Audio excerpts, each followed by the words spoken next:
কয়েকটি আদর্শ আপনার সন্তানকে শিখাতেই হবে, জরুরি।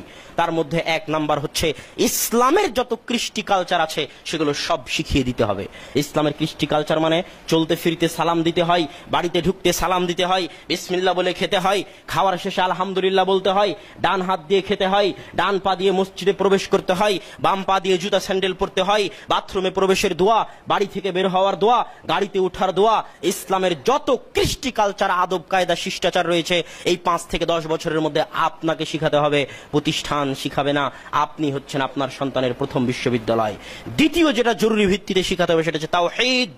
লোকমান হাকিম তার সন্তানকে বলছেন, ইয়া বুনাইয়া লা তুশরিক বিল্লাহ, হে আমার বৎস, ছোট বাচ্চা, মরে গেলেও আল্লাহর সাথে শিরক করবে না। তাওহীদের শিক্ষা এই 5 থেকে 10 বছরের মধ্যেই সন্তানকে দিতে হবে। সন্তান যেন বিপদে আপদে আল্লাহর উপর ভরসা করতে শিখে, জিন শয়তান মানুষ দেখে যেন ভয় না পায়, এই জন্য তার অন্তরে আল্লাহর শিক্ষা, আল্লাহর পরিচয় গেঁথে